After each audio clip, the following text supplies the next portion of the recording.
अनंत कोटि ब्रह्मांड नायक राजाधिराज योगीराज परमब्रह्म सच्चिदानंद सद्गुरु श्री साईनाथ महाराज की जय. श्री साई सच्चरित्र मराठी अर्थ. अध्याय 37. चावडी वर्णनम म्हणजे चावडीच्या समारंभाचे वर्णन. श्री गणेशाला नमस्कार असो, श्री सरस्वती देवीला नमस्कार असो, श्री गुरु महाराजांना नमस्कार असो, श्री कुलदेवतेला नमस्कार असो, श्री सीता व श्रीरामचंद्र यांना नमस्कार असो, श्री सद्गुरु साईनाथांना नमस्कार असो. धन्य धन्य साईंचे चरित्र, धन्य त्यांचे नित्य आचरण, त्यांच्या सर्व क्रिया देखील न करणाऱ्या अद्भुत आणि जशा घडल्या तशा तपशीलवार वर्णन करण्यास अशक्य आहेत. त्यांचे खरेखुरे चरित्र अंत न लागणारे आहे. त्यांचा जीवन वृत्तांत धन्य आहे आणि त्यांचा तलवारीच्या धारेवर चालण्यासारखा अत्यंत कठीण आणि कधीही माघार न घेतलेला नित्य नेम तर खरोखरीच धन्य होय. कधी ते साई ब्रह्मानंदाने धुंद असत, कधी ते आत्मज्ञानाने तृप्त असत, तर कधी सर्व काही करून अगदी वेगळे असत. अशी त्यांची कोणतीही ठराविक नसलेली स्थिती होती. कधी ते काहीही करत नसत, परंतु झोपलेले नसत. आपल्या स्वार्थाच्या ठिकाणी मन ठेवून ते सदा आत्मस्वरूपी सावध असत. कधी समुद्राप्रमाणे प्रसन्न असत, परंतु त्याच्याप्रमाणेच ज्याचा अंत लागत नाही असे, ज्यात प्रवेश करणे कठीण असे व अत्यंत गूढ किंवा खोल असल्यामुळे त्यांच्या या अगाध रूपाचे वर्णन यथार्थपणे कोणाला बरं करता येईल. पुरुषांशी ते बंधुत्व धरत असत आणि स्त्रिया त्यांच्या माता भगिनी होत्या आणि ते ऊर्ध्वरेते ब्रह्मचारी होते, अशी त्यांची सर्वदा ख्याती होती. अशांच्या संगतीत सत्संगतीत बुद्धीची जी न डगमगणारी स्थिरता प्राप्त झाली ती मरणापर्यंत राहो. त्यांची सेवा करण्याची इच्छा उदंड राहो आणि त्यांच्या चरणी अनन्य भक्ती जडो. सर्व प्राण्यांमध्ये भगवत भाव राहो आणि साईबाबांच्या नावात अखंड प्रीती राहो. त्यांच्या एक एक कृती पाहून जे जे कारण शोधू पाहतात ते ते शेवटी कुंठित होतात, म्हणजे घोटाळ्यात पडतात आणि तटस्थपणे स्वस्थ बसतात. किती एक स्वर्गातील सुखासाठी झगडतात आणि स्वर्गलोकाचे अत्यंत महत्त्व गातात. ते भूलोकाला तुच्छ मानतात आणि म्हणतात की येथे मरणाची भीती असते, परंतु त्या लोकांना कळत नाही की अव्यक्तातून आकारात येणे त्यालाच व्यक्त म्हणजे जन्माला आलेली स्थिती म्हणतात आणि पुढे तिनेच अव्यक्ती प्रवेश केला म्हणजे त्याला मृत्यू म्हणतात. अधर्म, अज्ञान, राग, द्वेष इत्यादी हे मृत्यूकडे नेणारे फासे आहेत. त्यांचे जो संपूर्णपणे उल्लंघन करतो त्यालाच स्वर्गलोकी प्रवेश मिळतो. स्वर्ग तो आणखी कोणता? प्रापंचिक इच्छा, आकांक्षा आणि विषयभोग याबद्दल अनासक्ती आणि आपल्या आत्म्याचे स्वरूप विश्वव्यापी आहे, ईश्वर आहे. विश्वव्यापी ईश्वर हीच आपल्या आत्म्याचे स्वरूप आहे हे जाणणे हाच मानसिक दुःखांशिवायचा स्वर्गलोक आहे. तेथे रोग वगैरेला कारण नसते आणि चिंता, व्याधी, दुःख नसते. तेथे कोणी भुकेने किंवा तहानेने व्याकुळ नसतो आणि कोणत्याही व्यक्तीला म्हातारपणाच्या भीतीचे दुःख नसते. तेथे मृत्यूची भीती नसते. अमुक करावे, अमुक करू नये याविषयीची बंधने नसतात आणि जीव तेथे अत्यंत निर्भयपणे वावरत असतो. स्वर्गलोकाची दिव्य स्थिती ती हीच आहे. जे तत्व ब्रह्मदेवापासून लहानशा जड वस्तूंपर्यंत सर्व हलणाऱ्या आणि न हलणाऱ्या वस्तूंमध्ये पूर्णपणे असते, तेच ते तत्व परलोकी म्हणजे मृत्यूनंतर प्राप्त होणाऱ्या ठिकाणी किंवा येथे या पृथ्वीवर भिन्नत्वाशिवाय असते. संसारातील व्यवहाराचा त्याग केलेला असला तरी जर तो जीव आत्म्याला दुसऱ्या पदार्थांपासून वेगळा दाखवण्याच्या वृत्तीचा असला तर मायेने किंवा अज्ञानाने मोहित झालेल्या त्या जीवाला ते तत्व ब्रह्म म्हणजे सत्तत्व किंवा जगाचे आद्य कारण परमात्मा याने व्यापून न राहिल्यासारखे वाटते. परब्रह्म ते माझ्यापासून वेगळे, मी तो दुसराच कोणीतरी आहे असे ज्याचे भेदज्ञान असते तो सर्वदा मरणाधीन असतो. जन्मामागे मरण आणि मरणानंतर पुन्हा जन्म असे संसारचक्राचे हेलपाटे त्याच्या पाठीशी लागलेले असतात. महाकठीण यज्ञ, तप आणि दान यांच्यामुळे ज्याचा लाभ होतो ते स्वर्गाचे ठिकाण जर श्री विष्णूंच्या चरणकमलांच्या ध्यानाशिवाय असेल तर ते स्वर्गाचे ठिकाण काय कामाचे? विषयांचे भोग भोगण्याचे केवळ स्थान असलेला स्वर्गलोक आम्हाला नको. जेथे गोविंद नामस्मरण नाही त्याची आम्हाला काय गरज? स्वर्गात जा अथवा नरकात जा, विषय सुखात फार फरक नसतो. स्वर्गलोकातील देवांचा राजा इंद्र पहा, की पृथ्वीवरचा यत्किंचित गाढव पहा, दोघांचे विषय सुख एकसारखेच आहे. इंद्र नंदनवनात, स्वर्गातील वनात अत्यंत आनंद देणाऱ्या सर्व सुखसोयींनी युक्त अशा उद्यानात विहार करतो, तर पृथ्वीवर गाढव उकिरड्यात लोळतो. त्या दोघांचे सुख पाहिले तर ते एकाच तोडीचे असते, किंचित मात्रही वेगळे नसते. जेथून पुण्य संपल्यावर पृथ्वीवर परत येणे असते, त्या जागेसाठी, त्या स्वर्गासाठी उगाच प्रयत्न कशाला करायचा? त्यापेक्षा या पृथ्वीवरील जन्म फार बरा. या भूलोकाचे फार महत्त्व मोठे आहे, जेथे आयुष्य एका कल्पापेक्षा म्हणजे ब्रह्मदेवाच्या एका दिवसापेक्षा म्हणजे माणसाच्या 432 कोटी 20 लाख इतक्या वर्षांपेक्षा जास्त असते. त्या ब्रह्मलोकाची काय उगाच थोरवी?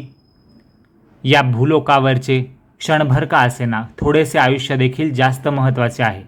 एका क्षणात नाश पावणाऱ्या आयुष्यात एकच क्षण केलेले सर्व कर्म जरी माणसाने ईश्वरार्पण केले तरी त्याला सुरक्षिततेची खात्री देणारे स्थान प्राप्त होते. जेथे भगवंताचे भक्तलोक नाहीत, जेथे हरिगुरुकथेचे वर्णन नाही, जेथे भगवंताचे संगीत, नृत्य आणि पूजन नाही, ते स्थान काय कामाचे? ब्रह्म आणि आत्मा यांच्या ऐक्याचे जे अनुभव ज्ञान तेच शाश्वत सर्वश्रेष्ठ प्राप्त करण्याचे साधन आहे आणि त्याचे ठिकाण स्वर्गलोकापेक्षा भूलोकच जास्त चांगले आहे. शरीर, वाणी म्हणजे शब्द आणि मन यासह 5ही प्राण गुरुला समर्पण करा आणि बुद्धीही निश्चयपूर्वक लीन करून गुरुच्या सर्वस्वी अधीन व्हा म्हणजे शरण जा गुरुला. अशा प्रकारे सद्गुरूला शरण गेल्यावर भवभयाची म्हणजे संसाराची, सुखदुःखांची, जन्ममृत्यूची भीती कसली? सर्व काही दुःखे दूर करणारा गुरु असताना संसारातील व्यवहाराची व्यर्थ चिंता कशाला? अविद्येचा जेथे वास असतो, निवास असतो, तेथे पुत्र, पशु यांची मायेची बंधने असतात. संसाराची रात्रंदिवस चिंता असते आणि सुविचारांचा लवलेशही नसतो. या सर्वांचे मूळ कारण अविद्या आहे. तीच अनेकत्वाचे भ्रमात्मक ज्ञान म्हणजे खोटं ज्ञान, भ्रम उत्पन्न करते. अनेकत्वाचे म्हणजे अनेक आहेत बुवा, हे सगळे वेगवेगळे आहेत असं. म्हणूनच आचार्य आणि वेद यांच्याकडून विद्वत्तापूर्ण परिपक्व म्हणजे पिकलेलं म्हणजे अनुभवाचं असं ज्ञान संपादन करावं. अविद्येचा एकदा नाश झाला की अणु एवढे देखील म्हणजे एका ॲटम एवढंही, एका कणा एवढंही अनेकत्वाचे ज्ञान उरत नाही. अशा प्रकारे एकत्वाचे ज्ञान झाले की जन्ममरण चुकते. जो थोडीशी देखील भेददृष्टी धरतो तो जन्ममरणाच्या कष्टी पडतो आणि सर्वनाश व उत्पत्ती यांचे सदोदित नेहमी रहाट गाडगे त्याच्या पाठीशी लागते. रहाट गाडगे म्हणजे सतत एकसारखा जो व्यवहार होतो, रिपिटेशन्स. जिचा श्रेय म्हणजे परमकल्याणाचे साधन म्हणजे श्रेय हा विषय जिचा आहे तीच निसंशय विद्या आहे, तीच खरी विद्या आहे. आणि जिचा प्रेय हा विषय आहे तिला अविद्या म्हणतात. प्रेय म्हणजे ऐहिक सुखाचे साधन, जे सामान्य माणसांना प्रिय असते ते क्षणिक सुख. या संसारात मृत्यूचेच मोठे भय असते. त्यापासून निर्भय व्हायला गुरुचे दोन्ही चरण घट्ट धरा. ते जरूर एकत्वाची बुद्धी देतील. जेथे अनेकत्वाचा प्रवेश असतो तेथेच भयाचाही प्रवेश होतो. म्हणून जेथे संसाराच्या भयाचा लवलेशही नसतो अशा भेदरहित गुरूंच्या चरणांची सेवा करा. त्याच्या कपाळावर शुद्ध प्रेमरूपी चंदन फासा आणि त्याला म्हणजे गुरुला भावार्थरूपी पितांबर नेसवा म्हणजे भाव असू द्या तुमचा. म्हणजे तो आपल्या भक्तांना विश्वंभराचे दर्शन घडवेल म्हणजे परमेश्वराचे. त्याला दृढ श्रद्धेने सिंहासन द्या म्हणजे श्रद्धा हेच त्याचं गुरुला आसन द्या बसायला, श्रद्धारूपी. अष्टभावांनी म्हणजे 8 प्रकारच्या भावना आहेत त्यांनी सुशोभित अशा पूर्ण आनंदाश्रूरूपी जलाने स्नान घाला. म्हणजे तुम्हाला जे जे भाव मनात उत्पन्न होतील, राग असो, प्रेम असो, दुःख असो, शांती असो, कोणतेही भाव, तर ते सगळे भाव त्यांचंच पाणी बनवून, आनंदाश्रू बनवून त्यांनीच अभिषेक करा गुरूंना. त्याच्या कमरेभोवती म्हणजे गुरूंच्या कमरेभोवती भक्तिरूपी कमरपट्टा बांधून त्याला आपल्या स्वाधीन करा म्हणजे आपल्याजवळ येऊ द्या. प्रेमाने त्याला, त्या गुरुला सर्वस्वाचे लिंबलोण करा. लिंबलोण करा म्हणजे दृष्ट उतरावा. कोणाला दृष्ट लागली असेल त्याच्यावरून कडुनिंबाची पाने, मीठ, मोहऱ्या वगैरे ओवाळून टाकतात ती क्रिया करा. आणि मग अशा त्या गुरुची आरती ओवाळा. कुठल्याही कार्याचा संपूर्ण नाश अस्तित्वाचा आश्रय धरूनच होत असतो. खड्याने घडा फोडला गेला तर घड्याचा आकारच नाश पावतो. घड्याच्या अस्तित्वाचा अंश लवमात्रही नाहीसा होत नाही. फुटक्या खापऱ्यांच्या म्हणजे घड्याच्या तुकड्यांच्या ठिकाणी देखील घड्याची पुनरावृत्ती होऊ शकते. म्हणून कार्याचे जे नाश होणे घडते ते अस्तित्वाचा आश्रय घेऊन असल्याने कार्य सदा टिकणारेच राहत असते. म्हणूनच कोणाच्याही मरणाचा शेवट शून्यत्वात होत नसतो. कुठलेही कार्य कारणाशिवाय होत नसते. व्यक्त जरी अव्यक्त झाले म्हणजे दिसणारे जरी अदृश्य झाले संपले तरी ते सदा सत्याशी जोडलेले असते. हे सर्व ठिकाणी अनुभवाने चांगलेच दिसून आलेले आहे. सूक्ष्मतेच्या कमी अधिकतेची परंपरा देखील हेच दाखवते. स्थूल असे जे कार्य म्हणजे साकार डोळ्यांना दिसणारं असं जे कार्य आहे ते विलयाला गेलं म्हणजे ते संपलं की खरोखर त्याचे सूक्ष्म कारण शिल्लक राहते. सूक्ष्म कारण म्हणजे नुसत्या डोळ्यांनी आकलन न होणारे असे कारण शिल्लक राहते. त्याचाही विलय झाला म्हणजे ते सूक्ष्म कारणही संपलं तर त्याहून सूक्ष्म शिल्लक राहिले म्हणजे सर्व इंद्रिय मन बुद्धी यांची विषयग्रहण शक्ती म्हणजे ज्या इंद्रियांनी आपण समजून घेतो जगाला आणि ज्या मनाने बुद्धीने आपण समजून घेतो तर त्या विषयांची म्हणजे त्या आसक्तींची उपभोगांची जी ग्रहण शक्ती आहे ती शक्तीच क्षीण होऊन जाते. तात्पर्य बुद्धीही जेथे थकते तेथे व्यक्त अव्यक्त होऊन जाते. त्याचा अस्तित्व भाव मात्र दडपला जात नाही म्हणजे त्याचं अस्तित्व लपवलं तरी लपत नाही. तो एकटाच सर्वत्र सदा झळकत असतो. व्यक्त अव्यक्त झालेला बुद्धी इच्छेला आश्रय देते म्हणून तिचा विलय झाला की आत्म्याचा उत्कर्ष तात्काळ होतो आणि अक्षयपद पदरी पडते. अक्षयपद म्हणजे अविनाशी स्थान म्हणजेच विष्णुपद. अविद्या माया काम म्हणजे कामना आणि कर्म हे मृत्यूचे मुख्य गुणधर्म आहे. अविद्या माया काम आणि कर्म म्हणजे मृत्यूकडे नेणारे गुणधर्म आहेत. या सर्वांपासून परावृत्त होताच म्हणजे यांपासून दूर जाताच संसार बंधने गळून पडतात आणि सर्व बंधनांचा नाश झाला की आत्मा प्रयासाविना प्रगट होते.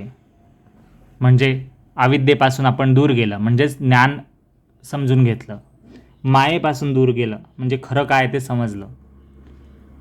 कामना काम याच्यापासून दूर गेलं. कोणतेही निष्काम कर्म आपण केलं तर आपल्याला आपला आत्मा प्रयासाविना प्रकट होतो. जसा मेघ म्हणजे ढग दूर जाण्याचा अवकाश की स्वयंप्रकाशित सूर्य स्वतःच चमकतो. मी शरीर आहे हे माझे धन आहे यालाच दृढ देहाभिमान म्हणतात. हेच हृदयग्रंथींचे घट्ट बंधन आहे. हृदयग्रंथी म्हणजे आत्मा आणि चित्त यांच्या एकपणाचा भ्रम किंवा चित्ताची कामादी इच्छा करण्याची वृत्ती हे घट्ट बंधन आहे. देहाभिमान म्हणजे की मीच खरं आहे हेच माझं शरीर म्हणजेच मी आहे माझी संपत्ती माझी प्रॉपर्टी म्हणजेच हे मी आहे असं मानणं हे बंधन आहे. आणि हेच मायेच्या दुःखाचे ठिकाण आहे. कारण इथूनच आपले भ्रम तयार होतात आसक्ती तयार होते आणि मग त्या अपेक्षा भंग झाले की आपल्याला दुःख प्राप्त होतं. म्हणून हे दुःखाचे ठिकाण आहे. जरी हा देह एकदा पडला आणि कर्मबीजाने दुसरा देह लाभला म्हणजे पुनर्जन्म झाला तरी ते बीज पूर्णपणे जळायला माणूस जर चुकला तर पुन्हा दुसरा जन्म आलाच म्हणून समजा. बीजांचे पुन्हा वृक्ष होतात आणि वासनांच्या बीजांनी म्हणजे बियांनी दुसऱ्या देहांची प्राप्ती होते. म्हणजे जसा तुम्ही विचार कराल तसं तुम्हाला फळ मिळेल. असे हे चक्र जोवर वासना शांत होत नाही तोवर अखंड गतीने फिरत राहते. वासनांचा जेव्हा समूळ विनाश होतो तेव्हाच हृदयग्रंथी मोकळ्या होतात म्हणजे देहाभिमान संपतो आणि तेव्हाच मरणशील मनुष्य अमर होतो. हाच उपदेश उपनिषदांमध्ये सांगितलेला आहे. शास्त्रांनी सांगितल्याप्रमाणे वागणे आणि न वागणे याशिवायची जी स्थिती म्हणजे वागताय आणि नाही वागते या दोघांपेक्षाही वेगळी जी स्थिती आहे तिला विरजा स्थिती म्हणतात. म्हणजे कसलीही इच्छा न करण्याची स्थिती. ती अविद्या आणि वासना यांचा मुळापासून नाश करणारी असते विरजा स्थिती. म्हणजे कसली इच्छा न करण्याची स्थिती. जर तुम्ही कसली इच्छा केली नाही अशी तुमची स्थिती आली, माइंडसेट आला, तर अविद्या आणि वासना यांचा नाश आपोआप होऊन जाईल. कारण की वासनाच उरणार नाहीत, कारण तुम्ही कसली इच्छा करत नाहीत आणि अविद्या उरत नाही. म्हणजे तुम्हाला सत्य समजायला लागतं, जगाचं सगळं काय खोटं आहे आणि हे सगळा काय भाग आहे ईश्वराचाच लीलांचा, हे तुम्हाला समजायला लागतं. म्हणजेच अविद्येचा नाश होतो आणि तेथे मृत्यूचे काहीही चालत नाही. वासनांचा संपूर्णपणे त्याग हेच ब्रह्मानंद प्राप्त करण्याचे साधन आहे. ज्याचे वर्णन लिहिता येत नाही त्यासाठी अक्षरांचा वापर करतात आणि जो बोलण्याचा विषय नाही त्यासाठी वाचेचा उपयोग करून पाहतात, म्हणजे बोलून पाहतात. परब्रह्माचे पूर्ण ज्ञान होणे म्हणजेच सर्व अनिष्टांची निवृत्ती होणे.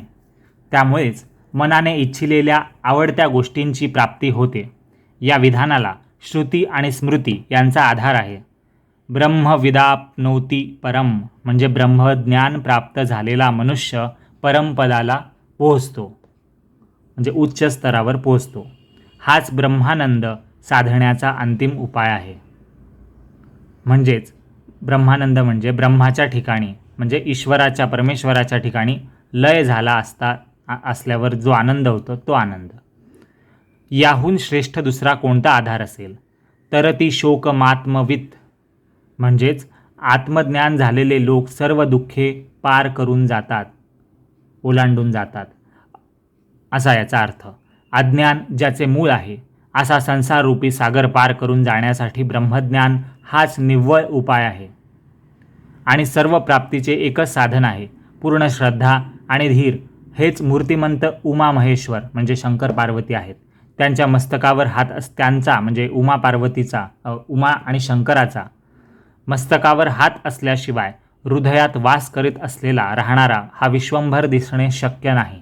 गुरुश्रेष्ठ श्री साईनाथ ज्यांचे बोलणे अचूक खरे ठरणारे असते, ते साईनाथ म्हणाले होते की निष्ठेसह थोडीशी सबुरी ठेवली म्हणजे श्रद्धा आणि पेशन्स, तर तुम्ही मोठे ऐश्वर्य प्राप्त कराल. असो, हे सगळे दिसणारे जग केवळ खोटे म्हणजे अस्तित्व नसलेले असते. प्रत्यक्ष स्वप्नातला देखावा असतो आणि जागे झाल्यावर ते नाहीसे होतो. हे तर खास मानावेच लागेल. बुद्धीची धाव येथवरच असते आणि येथवरच म्हणजे इथपर्यंतच आत्म्याच्या स्वरूपाविषयी आपली खरी भावना असते. परंतु जेथे सत आणि असत, असत म्हणजे अस्तित्वात असण्याचा किंवा नसण्याचा यांचा ठिकाणा नाही, अशा तत्वाची म्हणजे वास्तविक स्वरूपाची जी भावना तोच खरा आत्मा आहे. म्हणजे जिथे अस्तित्वात आहोत किंवा नाही आपण, किंवा हे जग अस्तित्वात आहे का नाही यांचा ठिकाणा नाही, अशा वास्तविक स्वरूपाची जी भावना तयार होते, म्हणजे याच्याने काही फरक पडत नाही, तोच खरा आत्मस्वरूप जाणण्याचा प्रयत्न आहे. सत असत म्हणजे खरं आणि मिथ्या खोटं इत्यादी प्रयत्नांशिवाय, प्रत्ययांशिवाय म्हणजे अनुभवांशिवाय, स्त्री पुरुषत्वाच्या भेदाशिवाय, कुठल्याही विशेष गुणाशिवाय असे हे अनेक शब्दांनी वर्णन केलेले आत्म्याचे सर्वव्यापी महान स्वरूप आहे. हा आत्मा कुठल्याही विशेष गुणाशिवाय म्हातारपण, जन्म व मरण यांच्या पलीकडचा, अत्यंत प्राचीन, सदा म्हणजे नेहमी असणारा आणि सर्वदा विनाशरहित असणारा असा आहे. म्हणजे ज्याचा नाश होणार नाही असा आहे. हा नित्य, नित्य म्हणजे नेहमी असणारा. अज म्हणजे जन्मरहित किंवा स्वयंभू आहे, स्वतःच उत्पन्न झाला आहे, त्याचा काही जन्म नाही आहे. पुरातन म्हणजे जुना आहे, खूप खूप जुना आहे. आकाशासारखा सर्वव्यापी. अनादि म्हणजे ज्याची सुरुवात नाही असा. अविच्छिन्न म्हणजे ज्याचे तुकडे होत नाही, विभागला जात नाही असा. वृद्धिशून्य म्हणजे ज्याचा विस्तार मुळीच न वाढणारा, म्हणजे तो सर्वव्यापी आहे तर तो वाढेल कसा, तो कमीही नाही होणार, तो वाढणारही नाही, तो सगळीकडेच आहे भरलेला. आणि अविक्रिय म्हणजे ज्याच्यात कधीही बदल होऊ शकत नाही असा आत्मा आहे. जे शब्दांच्या पलीकडचे आहे, ज्याला रूप किंवा आकार नाही, ज्याला आदी म्हणजे सुरुवात आणि अंत म्हणजे शेवटही नाही, ज्याचे माप करता येत नाही म्हणजे मोजता येत नाही, ज्याचा कधी नाश होत नाही, ज्याला कोणता वास म्हणजे राहण्याचं वेगळं ठिकाण नाही, ज्याला स्वाद म्हणजे ज्याला चव नाही आहे, आणि जो कशाने भ्रष्ट होत नाही, म्हणजे त्याच्यात काही मिसळलं किंवा नाही मिसळलं तर तो काही शुद्ध आणि अशुद्ध होत नाही. त्याच्या स्वरूपाचे वर्णन अशा एखाद्या वस्तूचे म्हणजे इथे आत्म्याचे याच्या स्वरूपाचे वर्णन कोणाला करता येईल? असा कोणत्याही गुणाशिवायचा आणि डोळ्यांना न दिसणारा आत्मा अज्ञानामुळे जाणता आला नाही तर ते अज्ञान ज्ञान प्राप्त करून घालवा, परंतु त्या आत्म्याला कधीही शून्य म्हणू नका. म्हणजे अभावात्मक म्हणजे भाव नसलेला किंवा अभाव आहे असा किंवा मुळीच तो नाही आहे अशा स्थितीतला समजू नका. आत्म्याला शून्य नाही आहे. काय ती साई महाराजांची परमहंस स्थिती, काय ते त्यांचे आपले वैभव. काळाने ते पाहता पाहता पळवले. पुढे ते आपणाला पुन्हा दिसेल काय? धन म्हणजे पैसा अडका संपत्ती, सूत म्हणजे मुलगा, दारा म्हणजे बायको यांच्या मोहात गुंतलेले भक्त तर सोडा, त्यांची तर काय मोठी गोष्ट. पण योगी विरक्त लोक देखील दर्शनाला येतात आणि चरणकमळी अनुरक्त होतात, अनुरक्त होऊन राहतात म्हणजे भक्ती जडते त्यांची. काम आणि कर्म म्हणजे इच्छा आणि कार्य यांच्या बंधनांपासून जो संपूर्णपणे मुक्त आहे आणि ज्याने सर्व ईषणांचा म्हणजे इच्छांचा त्याग केला आहे, सोडून दिले आहेत, आणि जो देह आणि गेह म्हणजे शरीर आणि घरदार यांच्याविषयी उदासीन आहे म्हणजे त्याला काही फरक पडत नाही, असा हा भक्त या जगी धन्य आहे. ज्याचा साई हाच दृष्टीचा विषय आहे, म्हणजे दृष्टीने तो जिकडे पाहिल तिकडे त्याला साईच दिसेल. त्याला दुसरी काही वस्तू दिसेल काय? जे काही सर्व दिसणारे असेल त्यात साईशिवाय रिकामी जागा त्याला दिसणारच नाही. ज्याच्या तोंडात श्री साईंचे नाव असेल आणि हृदयात श्री साईंचे प्रेम असेल त्याला सदा सुख समाधान लाभत असते आणि त्याचे नेहमी कल्याण होत असते. श्री साई स्वतःच त्याचे रक्षण करीत असतात. श्रवणाचीही तीच गोष्ट आहे. बोलण्यात सुद्धा साईंशिवाय दुसरा शब्द नाही. नाकात साईंचा सुगंध भरलेला आणि जीभ तर साईंच्या मधुर रसाने नुसती पघळत असते. काय ते साईंचे सुहास्य मुख, जणू काय सुखाचे ते सोलीव सुखच. सोलीव सुख म्हणजे अतिशय शुद्ध असं सुख. धन्य तो भाग्याचा की ज्याने त्या शब्दरूपी अमृत प्रत्यक्ष साईंचे सेवन केलेत, म्हणजे त्यांचं बोलणं चालणं पाहिलंय, अनुभवलंय. साईबाबा कल्याणाचे भांडार आहेत, सुखशांतीचे जन्मस्थान आहेत आणि हृदयात सदा जागृत असून सत्य आणि असत्य यातील भेद जाणणारे आणि प्रापंचिक इच्छा म्हणजे सांसारिक अपेक्षा आणि आकांक्षांपासून निवृत्त असलेले असे ते आहेत. दुधाने गाईच्या वासराचे पोट भरले असले तरी ते आपल्या आईपासून दूर हलत नाही. म्हणून जसे त्याला दोराने गुरे बांधण्याच्या जागी बांधून ठेवतात, तसेच हे मन संसारातील विषय भोग भोगून तृप्त झाले तरी त्याच्या मोहापासून दूर होत नाही. म्हणून त्याला गुरुच्या चरणी घट्ट बांधून ठेवले पाहिजे. गुरुचे प्रेम व कृपा प्राप्त करण्यासाठी त्यांच्या चरणकमळाच्या धुळीला वंदन करा आणि त्यांनी केलेल्या कल्याणकारी उपदेशाकडे नीट लक्ष ठेवा, म्हणजे त्या प्रेमाचा आणि कृपेचा अनुभव तुम्हाला पदोपदी येईल. इंद्रिय सुखांमध्ये मनसोक्त रममाण व्हा, परंतु मनात साईबाबांवर प्रेम ठेवा. तेच शेवटी प्रपंचात म्हणजे संसारात आणि परमार्थात म्हणजे आध्यात्मिक प्रवासात दोन्ही ठिकाणी कामास येईल. मंत्रसिद्धी पावलेल्या मांत्रिकाचे काजळ जसे पायाळूला जमिनीत पुरलेले धन दाखवते, पायाळू म्हणजे जो जन्मताना प्रथम त्याचे पाय बाहेर आला असा तो जन्मला आहे, अशा पायाळूला जमिनीत पुरलेले धन दाखवतं एखाद्या मंत्रसिद्धी पावलेल्या मांत्रिकाचं काजळ. तसंच गुरुच्या चरणांच्या धुळीने माखलेल्या डोळ्यांना आध्यात्मिक आणि अधिभौतिक म्हणजे शास्त्रीय ज्ञान स्पष्ट होते.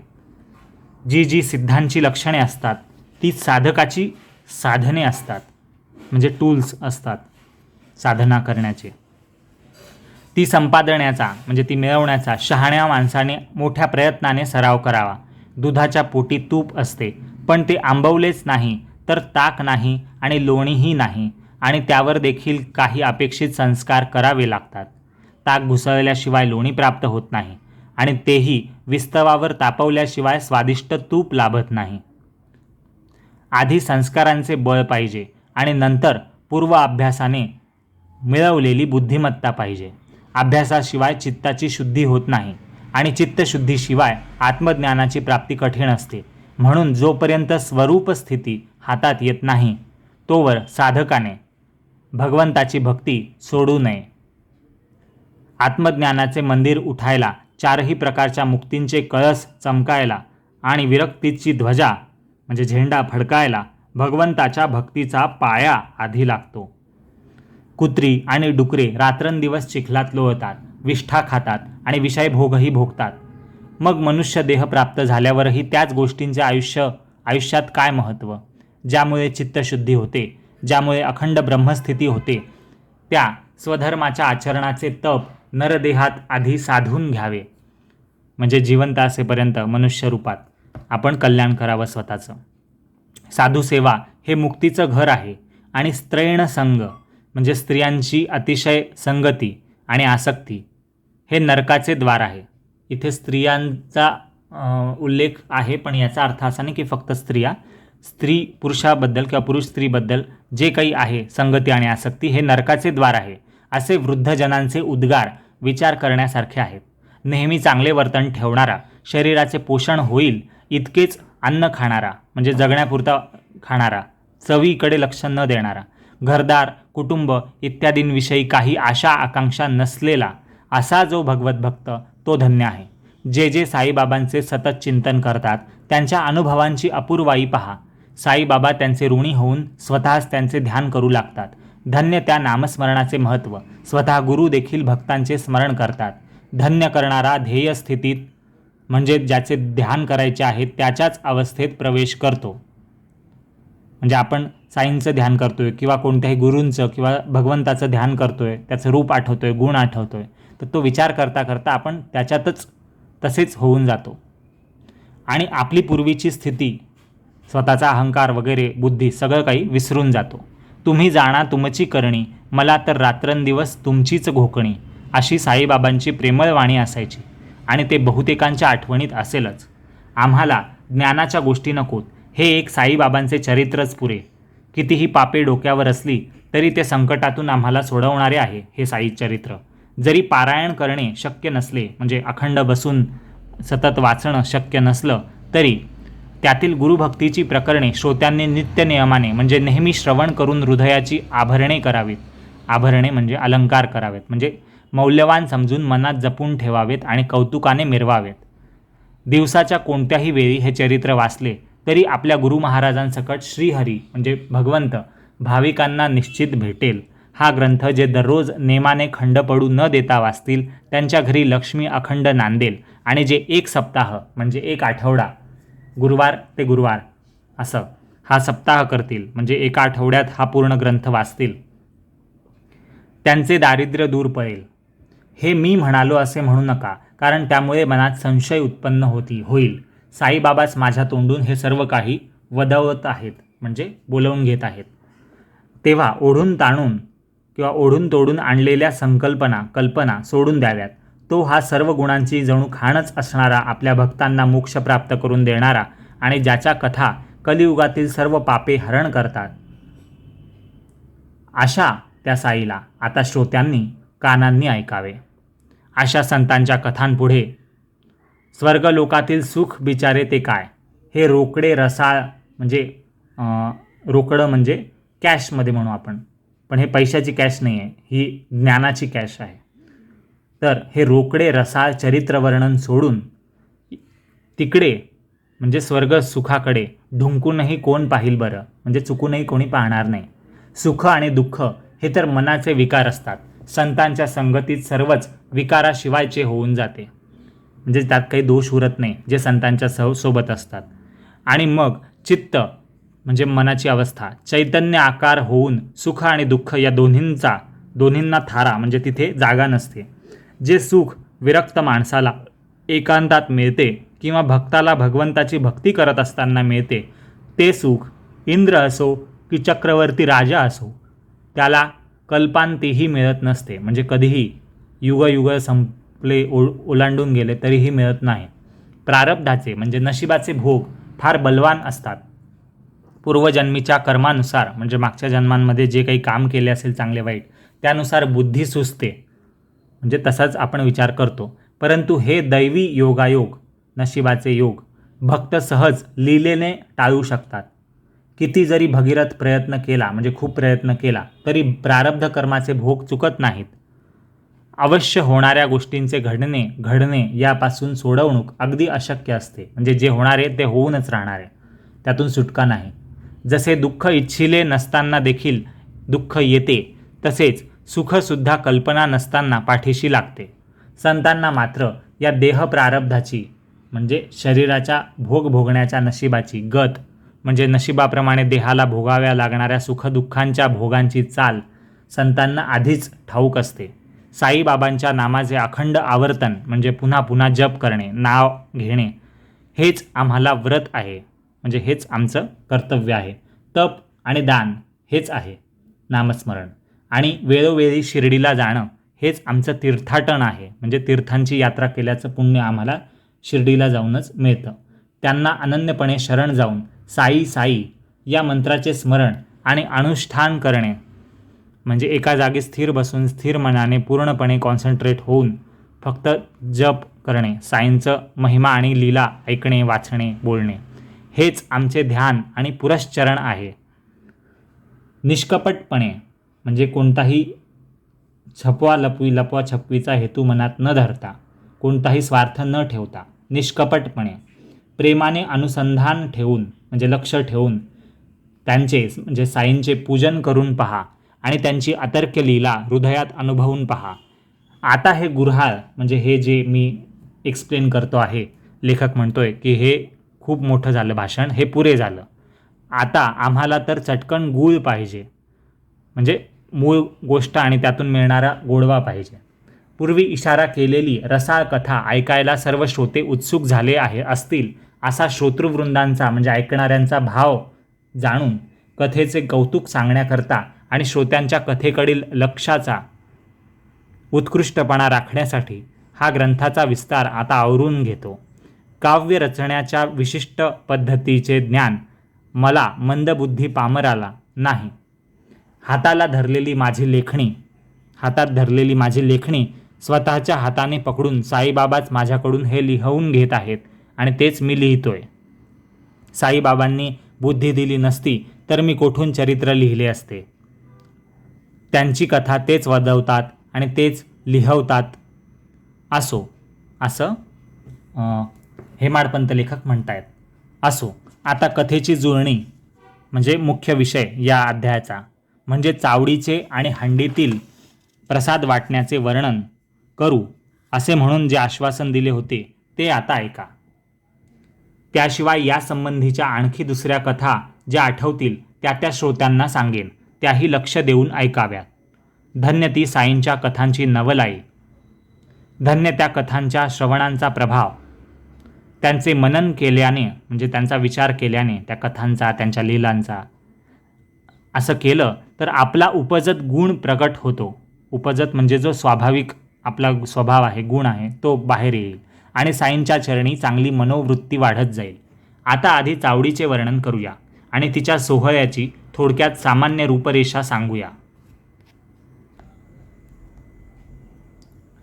साईबाबा एक दिवसाआड नियमितपणे चावडीत झोपत असत. एकदा खूप पाऊस पडल्यामुळे मशिदीत सर्व ठिकाणी पाणी झाले आणि बाबांना झोपण्यास मुळीच जागा नव्हती. म्हणून भक्तांनी त्या रात्री बाबांना जवळच असलेल्या चावडीत, म्हणजे प्रवासी वगैरेंसाठी उपयोगी पडणाऱ्या गावातील सार्वजनिक जागेत नेले आणि दुसऱ्या दिवशी सकाळी मशिदीत परत आणले.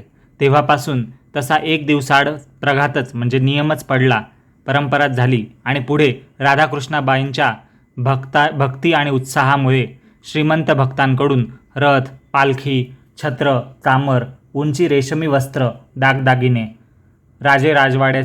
राजेराजवाड्यांच्या मिरवणुकीप्रमाणे पूजेची चांदीची भांडी, गॅसचे दिवे इत्यादी गोळा होऊन बाबांच्या चावडीला जाण्याचा तो समारंभ एखाद्या राजवाड्याप्रमाणे, त्यांच्या मिरवणुकीप्रमाणे अत्यंत शोभायमान आणि प्रेक्षणीय झाला. एकदा बाबा एक रात्र मशिदीत आणि दुसरी रात्र चावडीमध्ये काढत असत. असा हा बाबांचा क्रम समाधीपर्यंत चालला होता. पुढे 10 डिसेंबर 1909 पासून साईबाबांचे चावडीमध्ये अर्चन, म्हणजे स्तुतीपूजा आणि भजन आणि पूजन होऊ लागले. तो चावडीचा समारंभ आपल्या बुद्धीप्रमाणे वर्णन करण्यास सुरुवात करूया. साई कृपेचा उत्साहरूपी परमात्मा ते पार पाडेल. चावडीची रात्र आली म्हणजे भजन मंडळी मशिदीत येत असत आणि दुपारपासून सभा मंडपात भजन चालत असे. मागे तो शोभेवंत रथ असे. उजव्या हाताशी तुळशी वृंदावन असे. समोर बाबा स्वतः बसलेले असत आणि मध्यभागी भजन करणारी भक्तमंडळी असे. ज्यांना हरिभजनाची आवड असे असले भक्त स्त्री पुरुष सभा मंडपात लवकर येऊन भजनासाठी तत्परतेने हजर होत असत. कोणी हातात टाळ घेऊन, कोणी चिपळ्या घेऊन, कोणी हाताने टाळ्या वाजवत ताल धरून, तर कोणी मृदुंग व खंजिरी यांचा गोंधळ करून भजनाचा कल्लोळ म्हणजे मोठा आवाज उठवत असत.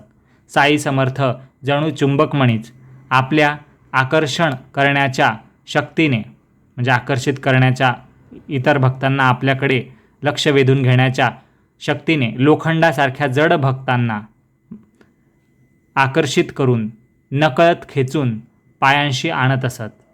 हलकारे अंगणात दिवट्या पेटवत असत. हलकारे म्हणजे घोषणा देणारे माणसं, दिवट्या घेऊन नाचणारे माणसं. तेथेच कोणीतरी पालखीला सजवत असे आणि दारात चोपदार सज्ज होऊन जयघोषांचा ललकार करत असे. लोकांच्या जमण्याच्या ठिकाणी मखरे आणि तोरणे लावलेली असत, म्हणजे वेगवेगळे डिझाईन वगैरे, आणि वर आकाशात निशाणे म्हणजे झेंडे फडकवलेले असत.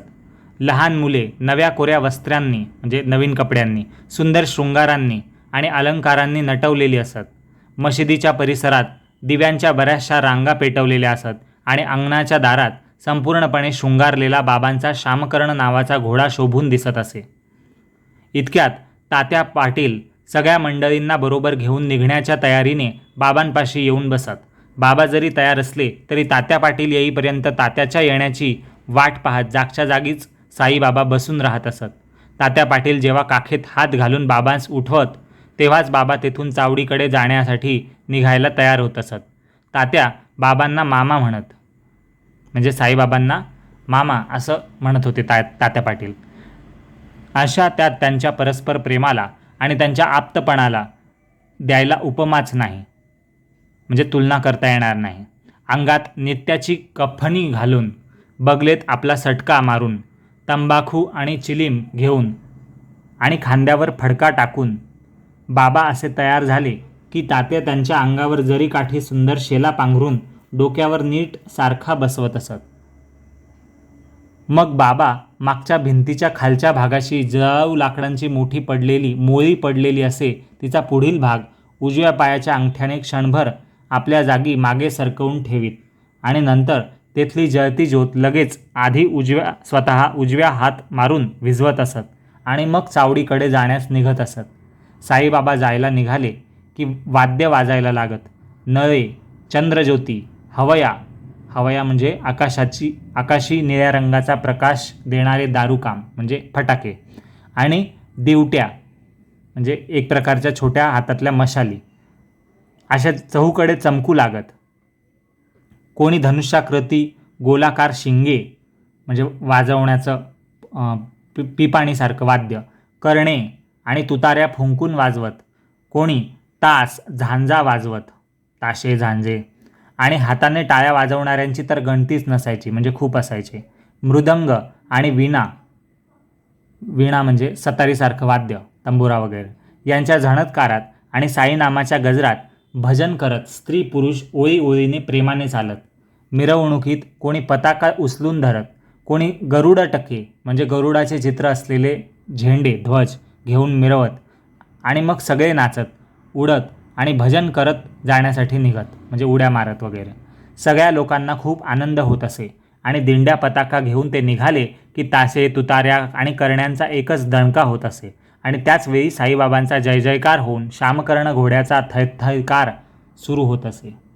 अशा वाजंत्र्यांच्या गजरात बाबांची स्वारी मशिदीतून निघाली आणि ते पायरीवर आले की भालदार ओम राजाधिराज योगीराज परमब्रह्म श्री सच्चिदानंद सद्गुरू साईनाथ महाराज अशी ललकारी देत मग थोडा वेळ त्या ठिकाणी एकत्र जमून टाळ, झांज, मृदंग यांच्या संगतीत कोणी वीणा तर कोणी चिपळ्या घेऊन भक्तमंडळी अंतःकरणपूर्वक भजन करत, कोणी भक्त टके पताके हातात घेऊन आनंदभराने पुढे चालत, तर कोणी हातात चौरी धरणारे, पंखे धरणारे जे आहेत, हातातले पंखे, हातातल्या चौऱ्या, म्हणजे पांढऱ्या शुभ्र धाग्यांनी वारा घालण्याचे जे साधन होते ते, असे दोन्ही बाजूंना बाबांना धरून बाबांना वारा घालत होते.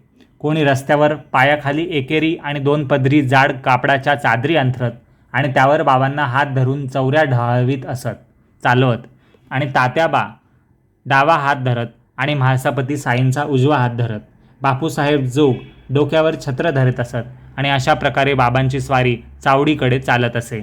सर्वप्रथम तो तांबड्या रंगाचा श्यामकर्ण नावाचा घोडा पायातील घुंगरे आणि झणत्कारीत निघायचा आवाज करत. चोपदार साई नामाचा ललकार करत चालायचे आणि छत्रधारी छत्र धरून आणि चौऱ्या धरणारे चौऱ्या ढाळत चालायचे. तासे वाजंत्री वाजायचे, भक्त जय जयकाराने गरजायचे,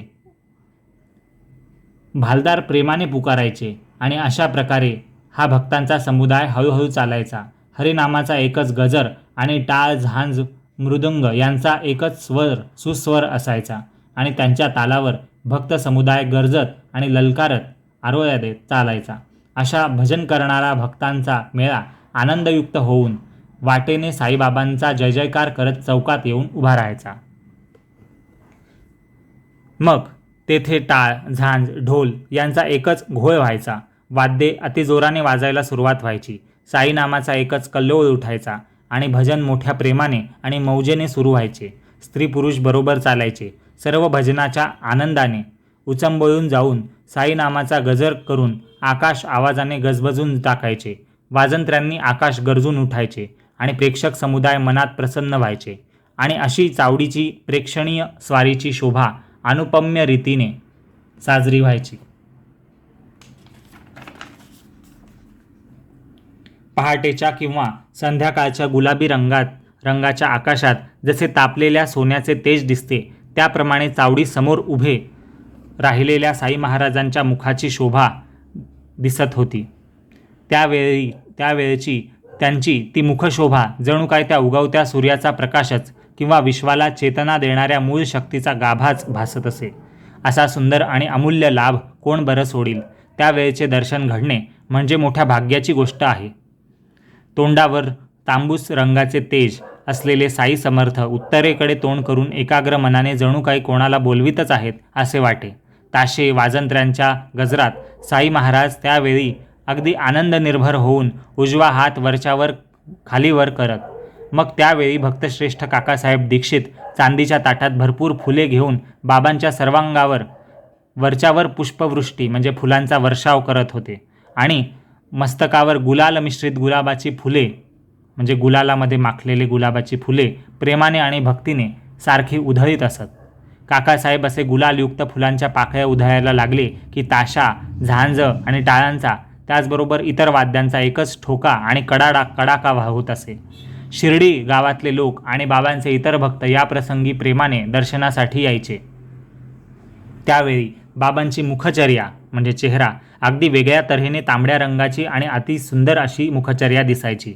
तो तेजाचा खेळ पाहून प्रेक्षकांचे नेत्र विस्फारून जायचे, म्हणजे टकामक लोक पाहतच राहायचे, आणि मूळच्या त्यांच्या प्रेमळ मनाला उल्हास वाटून संसारातील सर्व दुःखांची निवृत्तीच व्हायची. आहा, काय ते दिव्य अद्भुत तेज! जणू काय उगवता सूर्यच शोभतोय. समोर ताशे, कर्हाळे मोठ्याने वाजत आवाज करीत फार वेळपर्यंत थांबत, आणि बाबा अर्ध्या प्रहरपर्यंत म्हणजे नॉनस्टॉप 1.5-2 तास उत्तर दिशेकडे तोंड करून त्या मिरवणुकीत एका जागेवर उभे राहून उजवा हात सतत खालीवर हलवत राहायचे. केवड्याच्या हातील भागासारखा पिवळा जर्द बाबांचा रंग आणि किंचित लाल रंगाचे त्यांच्या तोंडावरचे तेज, त्या शोभेचे जीभ वर्णन करू शकणार नाही. डोळ्यांनीच त्याचा लाभ अनुभवावा. इतक्यात जेव्हा म्हाळसापती अंगात येऊन नाचू लागले की बाबांची एकाच जागी स्थिर झालेली स्थिती पाहून मन आश्चर्याने भरून जात असे. उजव्या बाजूला म्हाळसापती उभे राहत आणि बाबांच्या कफनीचे टोक हाताने धरीत, तर डाव्या बाजूला तात्या कोते पाटील हातात कंदील घेऊन चालत. काय तो मौजेचा उत्सव, काय तो भक्ती आणि प्रेमाचा डौल! त्याचे कौतुक पाहायला बडी श्रीमंत मंडळीसुद्धा गोळा होत असत. बाबांचा गोरा आणि आरक्त म्हणजे लाल रंगाचा असा झालेला मुखचंद्र आपल्या घवघवीत तेजाने अवर्णनीय शोभायचा आणि लोकांचे नेत्र स्वानंदाने भरून जायचे. भक्तांचा समुदाय दोन्ही बाजूंनी वाटेने हळूहळू थाटात चालायचा आणि अनिवार्य प्रेमाने दाटून स्वानंदाने घनदाट भरून जायचा. आता पुढे असा हा सोहळा डोळ्यांनी कोणीही पुन्हा पाहू शकणार नाही. ते दिवसही गेले आणि ती वेळही गेली. आता मनाला विरंगुळा फक्त आठवणींचाच. अशा प्रकारे अपार वाजंत्री वाजवत आणि मार्गात जय जयकार करत भक्तजन बाबांना चावडीमध्ये बसण्याच्या जागेकडे घेऊन जात आणि सर्व दिव्य पूजेचे उपचार अर्पण करत, चावडीवर पांढरे छत बांधत, शोभिवंत हंड्या आणि झुमरे लटकवत. हंड्या म्हणजे काचेचे असे हंडीसारखे किंवा माठासारखे कलशासारखे आकाराचे लटकवण्याचे भांडे काचेचे, ज्यातून दिवे प्रकाशित व्हायचे आणि झुंबर लटकवायचे आणि प्रकाश परत फेकणारे म्हणजे परावर्तित करणारे असे आरसे लावून तेथला देखावा पराकाष्ठेचा तेजस्वी करीत सर्व भक्तमंडळी जमून चावडीत जात आणि तात्याबा हे बाबांचे आसन तयार करून त्यावर त्यांना धरून बसवत.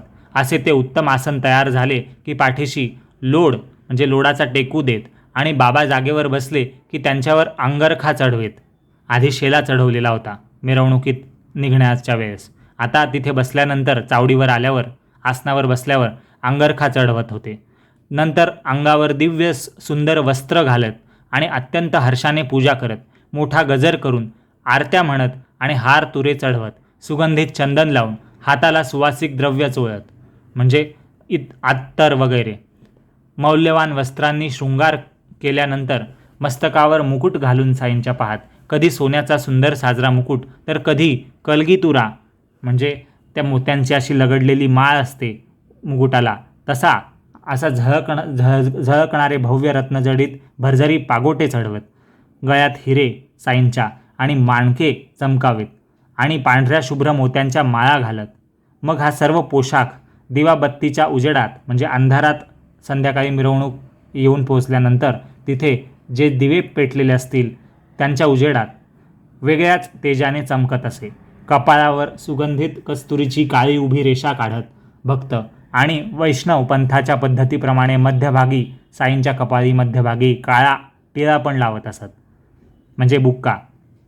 दोन्ही खांद्यांवरील तो जांभळा मखमली भरजरी अंगरखा खाली सरकला की दोन्ही बाजूंनी तो हळूच नकळत वर सरकावत. तसाच डोक्यावरचा मुकुट किंवा पागोटे देखील वरच्यावर मागून भक्त लोक हळूच नकळत आलटून पालटून धरीत. मुकुट असो का पागोटे, साईंना तो स्पर्श होताच ते फेकून देतील ही जरी प्रबळ चिंता भक्तांना होती तरी त्यांच्या प्रेमाचे कुतूहलही तितकेच बळकट होते. सर्वांच्या मनातले जाणणारे साईबाबा, त्यांना काय भक्तांची ही लपवाछपवी कळत नव्हती का? परंतु त्यांचे कौतुक पाहून साईबाबा जाणून बुजून मौन धरत असत. ब्रह्माच्या म्हणजे परमात्म्याच्या साक्षात्कारामुळे जो शोभायमान आहे त्याला भरजरी अंगरख्याचे काय भूषण आणि निजशांतीने जो नटलेला आहे त्याला मुकुटाने काय सजवावे. तरी देखील भक्त लोक नाना प्रकारचे सुंदर सुंदर अलंकार बाबांना घालत आणि कपाळावर केशर मिश्रित म्हणजे केशर असलेले मनोहर असे टिळकही म्हणजे टिळेही रेखत लावत. कोणी हिऱ्या मोत्यांच्या माळा साईंच्या गळ्यात घालीत तर कोणी पुन्हा कपाळावर गंधाचा टिळ्यावर टिळा लावत.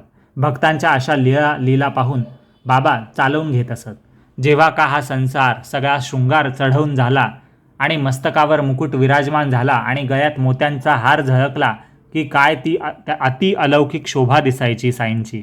नानासाहेब निमोणकर काठीला लावलेले झालरसह गोलगोल फिरणारे पांढरे शुभ्र छत्र बाबांवर धरत असत. बापूसाहेब जोग अत्यंत प्रेमाने बाबांचे चरण धूत आणि अर्घ्यपाद्य वगैरे भावपूर्वक अर्पण करून विधीपूर्वक पूजा करत असत. चांदीचे खोलगट ताट पुढे ठेवून त्यात बाबांचे चरण ठेवून अत्यंत आदराने ते धुवून काढत आणि नंतर सुगंधित उटणे लावत. मग केशराची वाटी हातात घेऊन बाबांच्या हातांना उटी लावत आणि नंतर बाबांच्या मुठीत पानांचा विडा भक्तीने अर्पण करत. हे सर्व चालले असताना बाबांची मुद्रा आणि दृष्टी अत्यंत प्रसन्न दिसत असे. बाबा चावडीत जेव्हा गादीवर बसत आसनावर तेव्हा तात्याबा वगैरे सर्व उभेच राहत आणि बाबांना हाताशी धरून खाली बसवून त्यांच्या पायांना आदराने वंदन करत. मूळची शुद्ध आणि निर्मळ चावडीची जमीन घासून पुसून स्फटिकासारखी चकचकीत केलेली असे आणि तेथे श्रींच्या चरणी प्रेमाने रंगून गेलेले सर्व लहान मोठे लोक एकत्र येत असत. बाबा तक्क्याला म्हणजे लोडला टेकून गादीवर विराजमान झाले की दोन्ही बाजूंनी भक्तमंडळी चौऱ्या चामरे पंखे यांनी वारा घालण्यास सुरुवात करत. मग माधवराव आधी तंबाखू चुरून लगेच चिलीम तयार करत आणि तात्याबाच्या हाती देत. तात्याबा आधी फुंकून तंबाखूचा जाळ निघाला की चिलीम बाबांच्या हातात देत. बाबांचा पहिला झुरका संपला की ती चिलीम साईबाबा म्हाळसापतीला देत. अशा प्रकारे ती चिलीम संपेपर्यंत इकडून तिकडे भगत श्यामा आणि तात्यांसह वरच्यावर गोलगोल फिरत असे. चिलीम निर्जीव वस्तू तर खरी, पण तिच्या भाग्याची केवढी थोरवी. आम्ही सजीव असून आम्हाला त्या चिलमेची सर नाही. खरी सेवा तर तिचीच म्हणजे तिनेच केली साईंची. तपश्चर्या ही मोठी खडतर त्या चिलमीची. बालपणी म्हणजे जेव्हा तिचा जन्म झाला चिलमेचा तेव्हा लाथांनी तुडवली गेली. पुढे थंडी उन्हाळ्याचा त्रास सहन करून विस्तवात ती भाजून निघाली आणि पक्की झाली. भाग्यवशाने म्हणजे नशिबाने त्या चिलमेला बाबांचा करस्पर्श म्हणजे हाताचा स्पर्श लाभला आणि पुन्हा धुनीमध्ये भाजवून घ्यावे लागले. त्यानंतर गेरूचा म्हणजे तांबड्या मातीचा लेप तिच्या अंगाला फासला गेला चिलमीच्या आणि शेवटी बाबांच्या मुखचुंबनाचा लाभ तिला मिळाला. असो, भक्तलोक कापूर केशर आणि चंदन दोन्ही हातात घेऊन बाबांच्या अंगाला लावत आणि गळ्यात फुलांच्या माळा घालून फुलांच्या गुच्छांचा वास देत असत. ज्याचे मुख सदा हसत असणारे आणि भक्तांकडे अत्यंत प्रेमाने आणि दयेने पाहणारे असे मुख होते, त्याला शृंगाराची कुठली आसक्ती इच्छा हे सर्व भक्तांचा मान राखण्यासाठीच होते. ज्याच्या अंगावर भक्तीचे अलंकार आहेत, जो शांतिरूपी दागिन्यांनी शृंगारलेला आहे, त्याला लौकिकी म्हणजे संसारातल्या माळा मणी दागिन्यांनी काय फरक पडणार. जो वैराग्याचा साक्षात पुतळा आहे त्याला पाचूच्या म्हणजे रत्न हिरव्या रंगाचा रत्न पाचू त्याच्या माळा कशाला. परंतु जर भक्तांनी त्यांना ते अर्पण केले तर बाबा ते गळ्यात घालत असत आणि भक्तांचा सोहळा इच्छा ते पूर्ण करत असत पुरवित असत. सोने आणि पाचू यांचे दिव्य हार आणि 8 किंवा 16 पदर असलेले मोत्यांचे हार नीळकमळात मिसळून अपूर्व तऱ्हेने साईंना शोभून दिसत असत. जाई जुईच्या आणि तुळशीच्या माळा ज्यांच्या गळ्यात पायापर्यंत लोळत असत, त्यांच्याच मानेभोवती मोत्यांचे कंठे अपूर्व तेजाने मिरवत असत. त्याचबरोबरच छातीवर पाचूच्या खड्यांचा सुवर्ण पदकासकट म्हणजे सोन्याच्या मेडलसहित हेमहार म्हणजे सोन्याचा हार आणि कपाळावर सुंदर काळा टिळा अत्यंत मनोहर शोभा देत असे. जो तेजस्वी श्रेष्ठ विष्णुभक्त भासतो, ज्याच्यावर छत्र आणि चामर डोलवले जातात आणि ज्याच्या डोक्यावर जरतारी शेला शोभून दिसतो, त्याला काय फकीर म्हणायचे. बहुधा बापूसाहेब जोग प्रेमभराने मंगलवाद्यांच्या गजरात हातात पंचारती घेऊन बाबांची तेथे आरती करत असत. 5 प्रकारच्या उपचारांनी म्हणजेच पंचोपचारांनी पंचोपचार पूजा, ज्याच्यामध्ये गंध लावणे, पुष्प म्हणजे फूल वाहणे, धूप म्हणजे धूप उदबत्ती ओवाळणे, दीप म्हणजे निरांजन ओवाळणे औक्षण करणे आणि नैवेद्य म्हणजे जे काही अन्न बनवलं आहे फळावळ सगळं आहार समर्पण करणे. गंध पुष्प धूप दीप नैवेद्य अशा 5 प्रकारच्या उपचारांनी म्हणजे पूजेच्या प्रकारांनी पूजा करून म्हणजे पंचोपचार पूजा करून छानदार घवघवीत पंचारती घेऊन म्हणजे 5 ज्योती पेटलेल्या आहेत असा दिवा घेऊन त्यात कापूर ठेवून ते बाबांना ओवाळत असत बापूसाहेब जोग. मग ही आरती संपल्यावर सर्व भक्त एक येऊन बाबांना साष्टांग नमस्कार करून आपापल्या घरोघर निघून जात असत. नंतर चिलीम अत्तर गुलाबदाणी देऊन बाबांची आज्ञा घेऊन नमस्कार करून तात्याबा आपल्या घरी जायला निघाले की बाबांनी तात्याबांना म्हणावे की माझी काळजी असू दे, जातोस तर जा, परंतु रात्रीतून मधून माझी खबर घेत जा. त्यावर तात्याबा हो बरे असे म्हणून चावडील आणि मग घरी जात असत. अशा प्रकारे सगळे लोक रात्री घरी गेले की बाबा स्वतःच्या हातांनी गाठोडे सोडायचे आणि धोत्राच्या घड्या एकावर एक पसरवून आपला बिछाना झोपण्याची निजण्याची व्यवस्था चावडीवर आपण स्वतःच ते स्वतः करायचे. 60-65 शुभ्र घड्या मांडून त्यांचा ढीग रचून मग बाबा त्यावर झोपत. अशी चावडीची जशी घडली तशी येथपर्यंत कथा झाली. आता जी या अध्यायात सांगितलेली उल्लेखलेली दुसरी कथा ती राहिली हंडी वर्णनाची, ती पुढील अध्यायात वर्णिली जाईल. श्रोत्यांनी मला क्षमा करावी. साईबाबांचा महिमा अगाध आहे. थोडक्यात सांगू म्हणावे तर बोलण्याला सीमाच राहत नाही, मर्यादा राहत नाही आणि वर्णन वाढत जाते. आता साईबाबांची हंडीची कथा आणि ज्या इतर गोष्टी राहिल्या त्या सगळ्या पुढील अध्यायात मी सांगेन. आपण आदरपूर्वक लक्ष द्यावे. गुरुचे अखंड स्मरण करणे हेच हेमाडपंथाचा स्वार्थ आणि परमार्थ आहे. गुरुच्या चरणांना सतत नमस्कार करून ते कृतार्थ झाले आहेत. कारण चारही पुरुषार्थ गुरुचरणांच्याच ठिकाणी असतात. सर्वांचे कल्याण असो. अशा प्रकारे संत आणि सज्जन यांनी प्रेरणा केलेल्या भक्त हेमाडपंत यांनी रचलेल्या श्री साई समर्थ यांच्या या सत्यचरित्राचा चावडी वर्णनम नावाचा हा 37वा अध्याय संपूर्ण झाला. श्री सद्गुरू साईनाथांना अर्पण असो. सर्वत्र मंगल असो. शुभम भवतु. ओम साईराम.